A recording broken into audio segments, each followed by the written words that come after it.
أنا سمعت عن المخابرات الإنجليزية والأمريكية من فترة في لندن، وطالبيني على أساس تحليل الوضع في السعودية، بس هاي بيني وبينك أمان. حللت لهم الوضع، إنه الوضع صعب وفي حكومة هرمة ومش تاركة اللي تحت يديروا الأمور، يعني ممكن يكون هرمة بس يخلون حد يشتغل في البلد. قلت لهم يعني واحد اللي ما يقدر يشتغل 8 ساعات في اليوم 10 ساعات يترك غيره يشتغل وهو يشرف على الامور. هم لا تاركين الشباب يشتغلون ولا شيء. الامل في الصف الاول حتى في الجيش مفقود، الامل لازم في الصف الثاني، والصف الثاني هذول ناس يروحون اوروبا، ناس يروحون كذا، واحد يشوف يعطي هذا الضابط بدون ما يطلب منه خدمه، يعني يخلق علاقات الشخصيه مع هالناس اللي في المفاصل.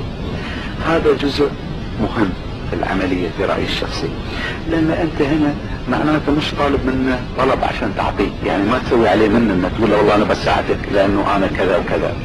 هذول وين يروحون؟ لندن، باريس، روما، سويسرا، معروفين. هذول نشتغل عليهم، سفارات نفذوا، واحد وقع في مشكلة، واحد مرض بعلاج، مش عارف ايش، من هالناس المعينين. هذه وما تكلف كثير، هذه نقطة. النقطة الثانية، الانجليز قالوا لي احنا بنوقف لاخر لحظة مع آل سعود، لانه البديل خطر، البديل الاسلاميين، واحنا ما نريد اسلاميين. لو جمالين بس ما يقدرون الا يضمنون بديل. كان عندنا مشكلة، احنا نجحنا انه سحبنا قواعدهم من السعودية لقطر، هنا عمل خلل. الان اعطوهم مرة ثانية قواعد مدفوعة الثمن. المشكلة هنا يعني احنا شوي شوي كسرنا احتكارهم في الخليج، يعني انت شفت كم رئيس دولة حضر لدمشق، هذه قبل ما كانت تحصل. الان امان حضرت، امان دائما يحضر الرجل الثاني اللي هو السيد فلما حضر، وثلاث دول اخرى احنا والكويت والامارات حضروا. هذا ضربة للسعودية كبيرة. احنا في الجامعة ما عندهم السيطرة في الجامعة.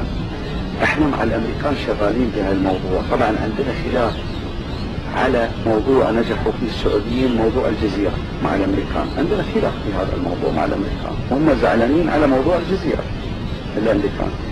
هذه مشكلة، لكن احنا عندنا اتصالات كثيرة ويسألوننا ويأخذون رأينا في اشياء كثيرة، لكن المشكلة ان ما حوالينا عرب كثار ويانا حتى يقولون والله هاي الجماعة عندهم مجموعة، يعني الحين خطنا من مثل احنا وانتم كم دولة ثانية معنا في الخط.